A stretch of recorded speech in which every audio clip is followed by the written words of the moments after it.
सकाळी आदितीला शांत बसलेले पाहून जतीनने तिला विचारले, "काय विचार करत आहेस? माझ्या वाढदिवसासाठी तुझ्या मनात काही प्लॅन चालू आहे का?" आदितीने त्याच्याकडे निरखून पाहिले आणि म्हणाली, "आज मला वाढदिवसाच्या निमित्ताने तुला काहीतरी विचारावेसे वाटते. तू रागावणार नशील तर मी काही बोलू शकते का?" "एक नाही, हजार बोल. फक्त त्यात दीदीचा उल्लेख नसावा." जतीनच्या स्वरात अचानक कटुता आणि शिथिलता जाणून आदितीला आश्चर्य वाटले. जतीनला कसे कळले की ती नलिनी दीदींबद्दल बोलणार आहे? "तू त्यांना कधीच माफ करणार नाहीस का?" "नाही, कधीच नाही. आणि हो, तयार राहा. आज तुला आईच्या घरी सोडायचे आहे." "रक्षाबंधनाच्या दिवशी मला माझ्या आईवडिलांच्या घरी सोडण्याचे लक्षात येते. पण या दिवशीही कोणीतरी तुमची वाट पाहत असेल हे आठवत नाही का?" "अरे, पुन्हा तेच. मी तुला किती वेळा सांगितले की या घरात दीदीचा उल्लेख आणि प्रवेश निषिद्ध आहे. तिच्याशी संबंधित माझ्या भावना फार पूर्वीच मरून गेल्या आहेत. तुला हे का कळत नाही? किती वर्ष झाली. आई-बाबा कधीच तिच्याबद्दल बोलले नाहीत. मग तू हा नियम का मोडतेस? हा वंशपरंपरागत नियम नेहमी पाळला जाईल का?" आपल्या मुलांनी त्यांच्या आत्याबद्दल विचारले तर त्यांनाही या नियमाची माहिती द्यायची का? "सांग त्यांच्या आत्या मेली." "जतीन, प्लीज गप्प बस." आदितीच्या गरोदरपणाचा विचार करून त्याने स्वतःवर नियंत्रण ठेवले आणि त्याच्या खोलीत गेला. रक्षाबंधनाच्या दिवशी त्याचा वाढदिवस असल्याने तो नाराज होता. दीदीबद्दलचा द्वेष वर्षानुवर्षे त्याच्या मनात घट्ट रुजला होता. त्यामुळे मुळापासून उपटण्याची ताकद ती कुठून आणणार? लग्नानंतर त्याने आपल्या मोठ्या बहिणीशी संबंधित नको असलेल्या घटना आदितीसोबत शेअर केल्या आणि या घरात त्यांच्या बहिणीचे अस्तित्व नाही हे तिला समजावले. तिचा उल्लेख करून त्याच्या वडिलांच्या जखमा चिघळण्याचा तिने प्रयत्न करू नये.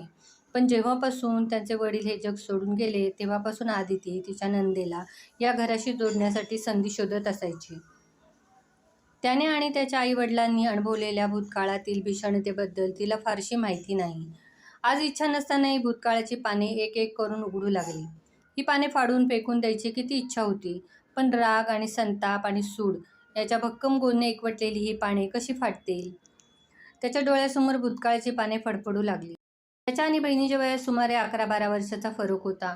आई आणि बाबांसोबत जतीनला दीदीकडूनही खूप प्रेम मिळाले. दीदीला बँकेत काम करून 2 वर्ष झाली होती. वडिलांनी तिच्यासाठी मुलगा शोधला. जेव्हा तिची संमती विचारली गेली तेव्हा तिने ती तिच्या ऑफिसमधल्या सहकाऱ्याच्या प्रेमात पडल्याबद्दल सांगितले. "माझ्या बहिणीचे दुसऱ्या कास्टच्या मुलावरचे प्रेम माझ्या वडिलांसाठी खूप चिंतेचा विषय होते. प्रचंड विरोध झाला. समाजात असणाऱ्या मान-सन्मानासाठी वडिलांनीही बहिणीसमोर हात जोडले. शेवटी बहिणीने हार मानली आणि वडिलांच्या पसंतीच्या मुलाशी लग्न करण्यास तयार झाली. लग्नाची मिरवणूक आली. एकमेकांना हारही घातले गेले. फेऱ्याची वेळ आली. तेव्हा बहीण 2 फेऱ्यानंतर बेशुद्ध पडली. सगळे घाबरले. वडिलांनी बहिणीला उचलून घेऊन उरलेल्या फेऱ्या पूर्ण करायला सांगितल्या होत्या, पण वराला ते मान्य नव्हते. तिच्या तोंडावर पाणी शिंपडले. तिने बेशुद्ध अवस्थेतच सोमेश सोमेश याचा नावाचा जप करायला सुरुवात केली. तेव्हा धरलं तर चावते आणि सोडलं तर पळते अशी परिस्थिती तिच्या आईवडिलांची होती. "कोण आहे हा सोमेश?" वराच्या प्रश्नाने वडिलांना तर अर्धांगवायू झाल्यासारखे झाले. "कोण आहे हा सोमेश?" आजूबाजूला गोंधळ सुरू असताना वडिलांनी बहिणीला चापट मारून शुद्धीवर आणण्याचा प्रयत्न केला. अर्धचेतनावस्थेतून शुद्धीवर आलेली दीदी अचानक रडायला लागली. "मी लग्न करणार नाही. सोमेश मरेल. मी पण मरेल." थकव्याने दीदी दीर्घ श्वास घेऊन बडबड करू लागली. लग्नाच्या वरातीत आलेल्या लोकांचे कान उभे राहिले. काही प्रश्नांनी वडील तुटून पडले. वराच्या बाजूचे लोक अशा स्थितीत लग्नास तयार नव्हते. आपल्या नातेवाईकांसमोर सत्य उघड होऊन आपली मान खाली जाऊ नये असे त्यांना वाटत होते. त्यामुळे सत्य लपवण्यासाठी आणि लग्नाचा झालेल्या खर्चाची भरपाई देऊन लग्नाची मिरवणूक परत गेली.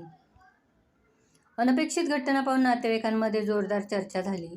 सुज्ञ मित्र आणि हितचिंतकांनी बाबांना समजावले, "राजेंद्र, परिस्थितीचे गांभीर्य समजून घ्या. मुलीला त्या मुलासोबत लग्न करण्याशिवाय पर्याय नाही."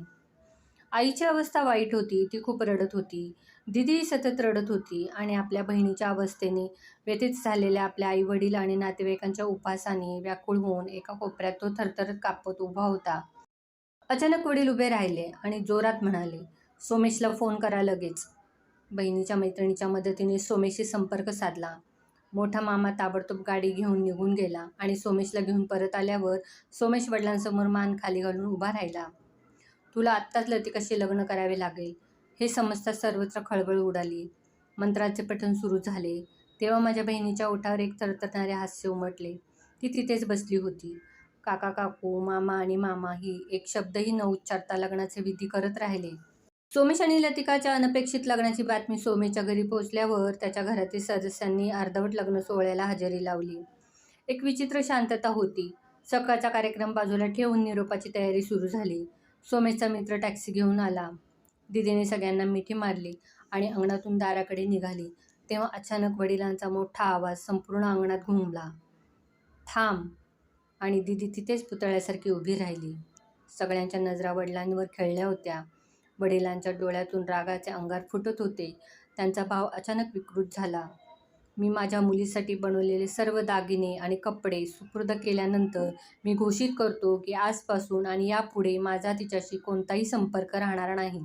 ती आपल्या सर्वांसाठी मेली आहे. आई आणि सर्व नातेवाईक आश्चर्याने बाबांकडे पाहू लागले. सोमेशने लतिकाचा हात धरून तिला टॅक्सीकडे खेचले, पण तिने हात झटकला आणि वडिलांकडे धावली. वडिलांनी स्वतःला खोलीत कोंडून घेतले होते. निरोप घेताना सर्वांच्या डोळ्यातून अश्रू ओघळले. काका काकू, मामा मामी सगळे सोमेशला लतिकाला घेऊन जाण्याची विनंती करू लागले. आई ओरडून म्हणू लागली, तू जा, आत्ताच जा आणि परत इथे कधी येऊ नकोस. पाहुण्यांच्या नजरेपासून वाचवत त्याने आईला आत घेतले. माझी दीदी केव्हा निघून गेली, पाहुणे कधी निघून गेले हे मला कळले नाही. 1.5 वर्षानंतर दीदी तिचे 3 महिन्यांचे बाळ घेऊन आली. बाळाला घराच्या दारात ठेवले आणि आईवडिलांना त्याला उचलून घेऊन जाण्याची विनंती केली, तरीही ते मान्य झाले नाही. त्यानंतर दीदी परत कधीच आली नाही. ही वेदना मनात दाबून 3-4 वर्षात आई गेली. आईच्या वेळी दीदी भेटायला आल्यावर वडिलांनी पुन्हा तिची खरडपट्टी काढली आणि आईच्या जाण्याचा सगळा राग तिच्यावर काढला. वडिलांची आणि आईची अवस्था पाहून त्यालाही बहिणीचा तिरस्कार वाटू लागला. आता तो तरुण झाला होता. वडील आजारी पडू लागले. अशा स्थितीत दीदी त्यांना भेटायला आली तर तो बाहेरूनच तिला पाठवून देऊ लागला. हळूहळू दीदीने तिचे नशीब मान्य केले होते. काळ हा सर्वात मोठा उपचार करणारा आहे. कालांतराने या नको असलेल्या घटनेच्या आठवणी धूसर झाल्या.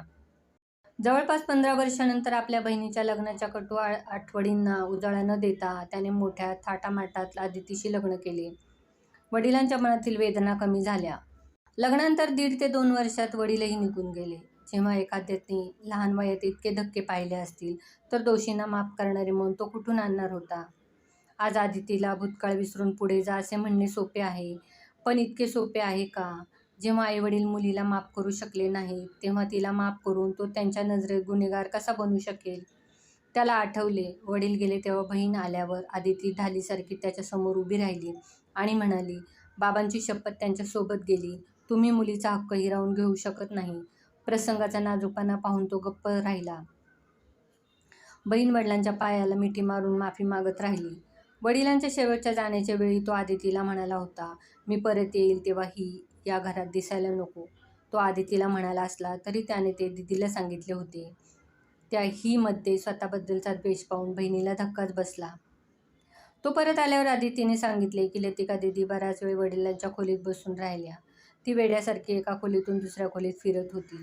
ती बराच वेळ जुन्या गोष्टींकडे पाहत राहिली, त्यांना स्पर्श करत राहिली. कधी ती आईचा डब्बा उघडायची तर कधी वडिलांचे कपाट. तिला काही सापडले का? तिने स्वतःचा शोध घेतला असेल. पाहून तिला काय मिळाले? या घरात तिच्याशी संबंधित काहीही नाही. तिच्या कृत्यामुळे वडिलांनी तिच्याशी संबंधित प्रत्येक वस्तू जाळून टाकली होती. कदाचित ती स्वतःला अनुभवण्याची नाही तर तिच्या पालकांच्या भावना अनुभवण्याची तळमळ करत असेल. तिच्या पालकांनी तिला आवश्यकतेपेक्षा जास्त शिक्षा केली आहे. आता तू त्यांना या घरात आणि मनात स्थान द्यायला हवे. आदितीने त्याला थंड स्वरात उत्तर दिल्यावर तो ओरडला, नाही, कधीच नाही, हे कधीच होणार नाही. असे असतानाही आदिती सोशल साईटच्या माध्यमातून लतिका दीदीशी जोडली गेली आणि अनेक प्रसंगी तिने त्याला समजावण्याचा प्रयत्न केला. आज रक्षाबंधन आहे, ती ही संधी कशी जाऊ देणार? ठीक आहे, उठ आता, बघ मी काय आणले आहे तुझ्यासाठी. त्याच्यासाठी रंगीत कागदात गुंडाळलेली भेटवस्तू घेऊन उभी असलेली आदिती समोर पाहून विचाराचा प्रवाह थांबला. ती भेटवस्तू बळजबरीने आपल्या संतप्त नवऱ्याच्या हातात ठेवल्यानंतर तिने कान पकडून माफी मागण्याचे नाटक करायला सुरुवात केली आणि तिच्यावर खूप प्रेमाचा वर्षाव झाला. त्याने तिला मिठी मारली आणि म्हणाला, तू राखी बांधायला जाणार नाहीस का? नाही, आज उत्तम आणि अभिजित इथेच येणार आहेत. आम्ही इथे रक्षाबंधन आणि तुमचा वाढदिवस साजरा करू. ती म्हणतात जतीन अदितीचे 2 भाऊ आल्यावर घर चैतन्यमय झाले. राखी बांधल्यानंतर जतीनने केक कापला. सर्वांनी वाढदिवस उत्साहात साजरा केला. सगळे निघून गेल्यावर अदितीने काही फोटो सोशल साईटवर पोस्ट केले. कमेंटचा महापूर आला. अचानक अदिती जतीनला रागाने म्हणाली, ऐक, तू मला रागवणार नाही अशी शपथ घे. लतिका दीदींनी आज सकाळी इंस्टाग्रामवर काही पोस्ट केले आहे, ते पहा. आजचा दिवस खूप आनंदात गेला आहे. तू तो का खराब करत आहेस?